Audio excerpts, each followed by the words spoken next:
no nosso caso, a moeda é fraca, né? O real ele vai perdendo valor o tempo todo. E quando a gente vai ver, a gente não tem reserva, não tem muitas coisas, né? É, o cenário do Brasil, para o Brasil se safar nesse ambiente aí, Sim. qual seria a saída, né? Primeiro, assim, o que nós observamos, Glauber? Nós observamos que os países têm comprado ouro físico. Inclusive, a Alemanha repatriou todo o ouro dela que estava no exterior. Estados Unidos tem 8.000 toneladas. A Alemanha tem 3.000 toneladas de ouro. Né? Os outros países, França e Itália, têm 2.500 toneladas. A Rússia comprou ouro, a Índia comprou ouro, a China comprou ouro. O Brasil não tem ouro em estoque. Quantas toneladas o Brasil tem? Hoje o Brasil tem 130 toneladas. Que é nada. Eu estou falando de 2.500 toneladas em média que tem França, Itália, etc. O Brasil, em 2019, produziu 106 toneladas. E em número, daria o quê?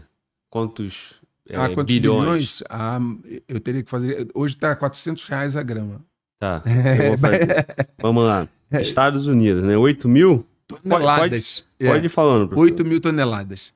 Né? Aí você multiplica e pensa que a grama são 400 reais. Então, gente, a questão toda é, num momento de crise, o ouro ainda é o padrão financeiro mundial. Ainda é o padrão financeiro. Existe um relatório do Banco da Holanda dizendo que bancos centrais que não têm ouro não são confiáveis. Nós não temos ouro físico. A gente pode falar, mas nós temos minas de ouro. Mas quando fala de lastro de moeda, ele tem que ser quantificável, ele tem que ser inventariável, ele tem que ser verificável, ele tem que estar contabilizado.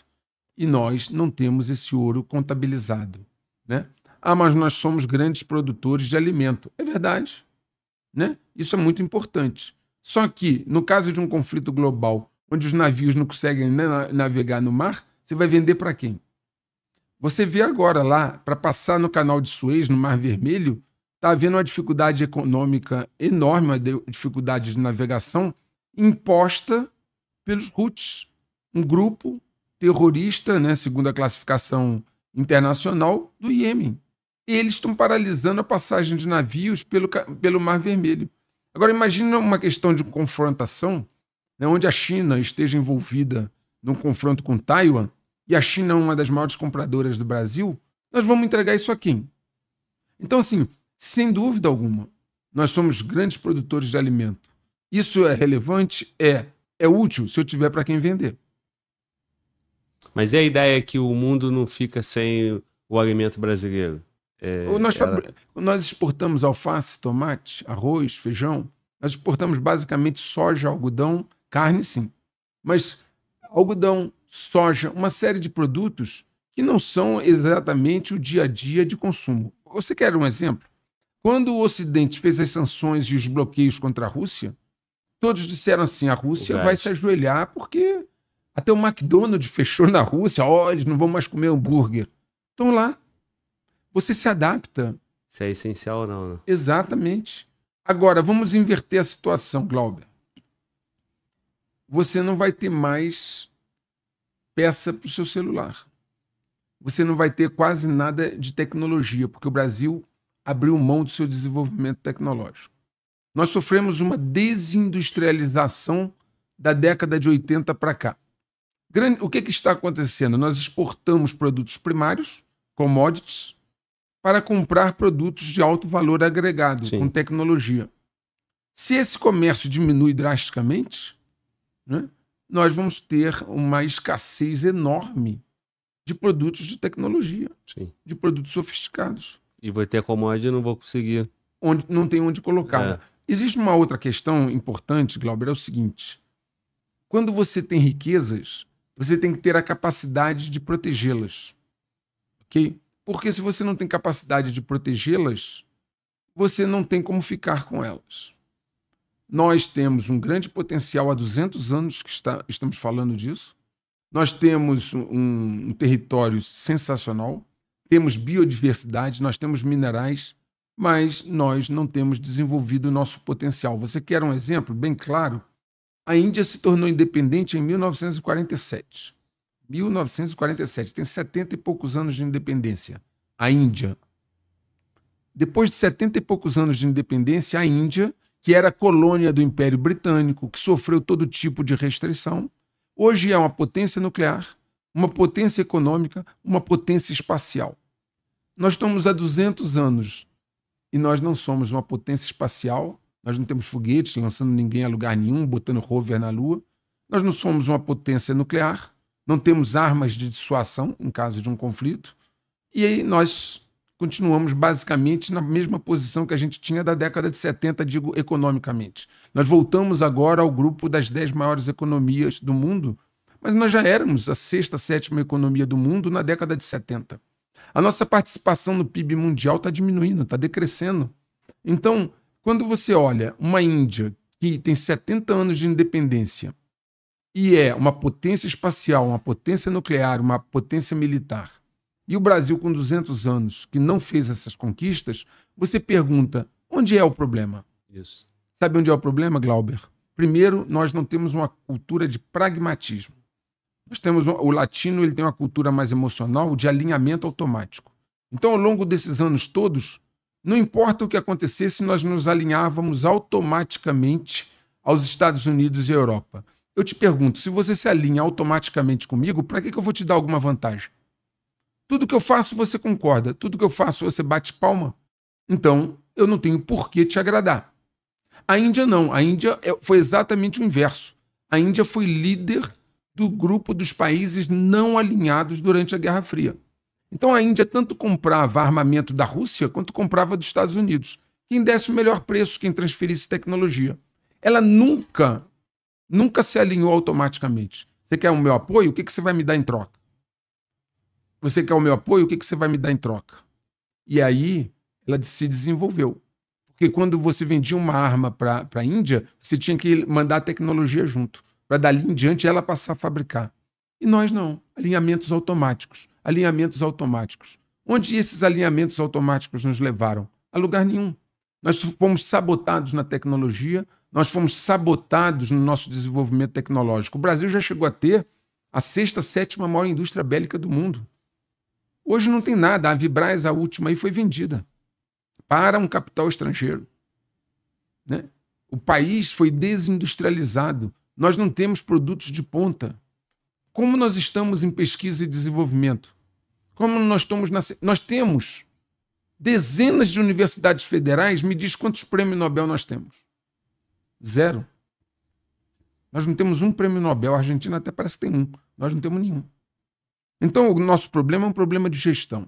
Nosso problema é um problema de planejamento estratégico. O nosso problema é colocar os nossos interesses à frente de qualquer outra nação, o que nunca aconteceu. O Brasil sempre foi voltado para fora. O bonito é o que era fora, o que estava acontecendo na Europa, nos Estados Unidos. Eles não, eles se voltavam sempre para dentro, o que eu preciso. E outra coisa, Glauber, se há uma disputa entre 2 blocos, é muito melhor. Porque a disputa entre eles para ter o meu apoio, eles vão ter que pagar pelo meu apoio. É assim que a Índia faz. A Índia foi lá e comprou a bateria antiaérea da Rússia, SS-400. E tem condições de barganha, né? Condições de barganha. E nós não, nós nunca nos posicionamos de forma a ter benefícios dessa disputa.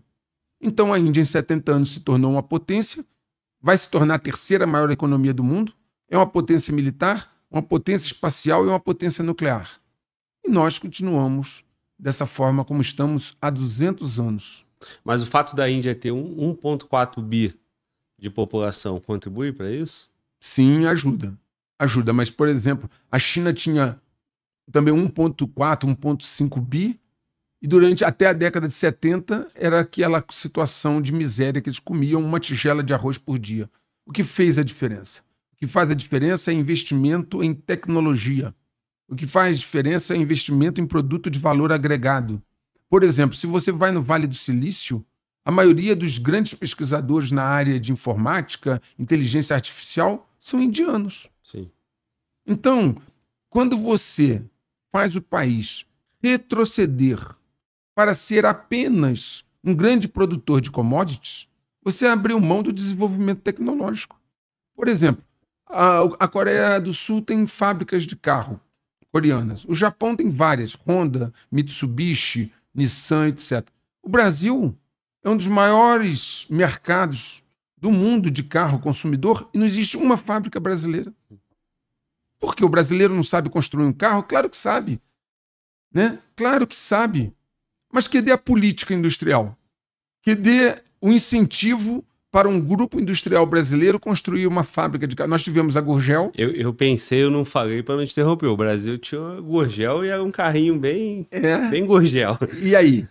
Você viu? Podia ter evoluído, né? Claro, claro. Você acha que um engenheiro brasileiro que trabalha na Volkswagen, que trabalha na Mitsubishi, que faz carros, ele não pode trabalhar para uma empresa brasileira e fazer bons projetos e bons carros? Mas cadê a política? Cadê o incentivo? Então, voltando a essa questão do porquê, essa é a diferença. Nós não tivemos, raramente houve um governo indutor do desenvolvimento tecnológico. E quando esbarrou em problemas, em obstáculos, como sabotagens feitas pelos aliados, não soube superar. Porque há um componente, há um viés na cultura de alinhamento automático. Como se você não se alinhar automaticamente fosse uma espécie de traição à cultura, aos aliados, aos amigos. Não. Né? A Índia simplesmente colocou os interesses nacionais da Índia à frente dos interesses dos dois blocos que tinham. Na época, o bloco da União Soviética e dos Estados Unidos. Nós não, nós deixamos os nossos objetivos permanentes, os nossos interesses nacionais, atrás dos interesses que foram sempre predominantes no nosso país. Antes ingleses, depois dos Estados Unidos. E tudo isso aí é herança da estrutura política que nós tivemos na democratização, né? Sem de dúvida. 88 para cá, ninguém se preocupou com nada, né? Nós tivemos, a partir da Constituição de 88, uma composição onde privilegiou o aumento da máquina pública, né? Criando tribunais de conta, Ministério Público. Eu vou dar um exemplo a você, Glauber, e a você que nos ouve ver, que é bastante claro. Se eu construir uma ponte no município e nessa ponte entrar orçamento da União, destinado pela União, orçamento destinado pelo Estado, onde esse município estiver, e algum dinheiro também do município. Vamos imaginar uma ponte tripartite, né, em termos de orçamento. Quantos órgãos eu vou ter para fiscalizar e controlar? Caraca. Né? Eu vou ter a Câmara de Vereadores, que por obrigação vigia os atos do Executivo. Se for um município, de contas do município. Se for Rio e São Paulo, tem Tribunal de Contas do município. Sim. Né? Se for o Estado também, eu tenho dinheiro do Estado, vou ter Ministério Público Estadual, Controladoria do Estado, Auditoria do Estado, vai ter a Câmara de Deputados do Estado, a Assembleia Legislativa, desculpe, do Estado. Já estamos em 6. Aí, mas como tem a União, tem a Controladoria Geral da União, tem o Tribunal de Contas da União, tem a Auditoria da União, você vai ter 9, 10... CGU, né? CGU, né, que é a Controladoria, você vai ter 9 pessoas para ver a ponte. E no final... E ainda vão roubar. No final ainda vão roubar e vão fazer uma ponte ainda com a estrutura... Sem dúvida. Fraca. Era melhor... Que vai cair logo depois, a população ainda vai sofrer e morrer com isso. Sabe o que era melhor? Ter um único fiscalizando, porque aí você sabe que só precisa cobrar de um. O segundo que vai olhar fala assim, o primeiro já olhou. Então, tá tudo bem. O terceiro fala, 2 já olharam, não podem ter errado. Quando você chega no 8º, no 9º, ninguém olhou nada. Vejam só, da década de 80 para cá, depois da criação de ministérios públicos, tribunais de conta, controladorias, os escândalos continuaram a se multiplicar. Façam aí uma relação dos escândalos, vocês vão ter mais de 100. Então o nosso problema é um problema cultural. O nosso problema é um problema de condicionamento a uma cultura estatizante. Veja agora o que aconteceu no Rio Grande do Sul. Né, quando se precisou de uma ação rápida da estrutura estatal. Ou um alerta, né, uma contingência, né? Agora, comunicar a população. Agora, Glauber, a gente diz, as pessoas falam assim, mas era imprevisível. Teve uma enchente ano passado, no Rio Grande do Sul. Teve uma grande enchente em 41. Já tinham sido feitas obras de contenção, bombas. Né? Então, o fato, assim... Eu costumo falar o seguinte, que todos têm desculpa e calça jeans. Calça jeans e desculpa todo mundo tem.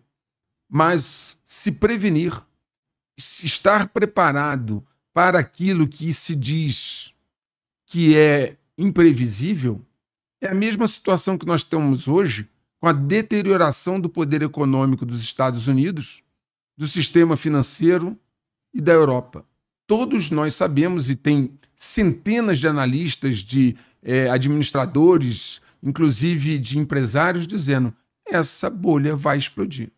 Aí quando explodir vão dizer assim, era imprevisível. Glauber, eu escrevo sobre isso desde 2013. Em 2013 e 2014 eu escrevi 18 artigos sobre isso, 10 anos atrás. De 4 anos para cá, no meu canal Checkmate Global, eu falo desse assunto. E tudo aquilo que foi dito há 4 anos atrás vem vindo exatamente nessa rota. Por quê? Porque economia, finanças, se você corrompe as bases, o resultado é previsível.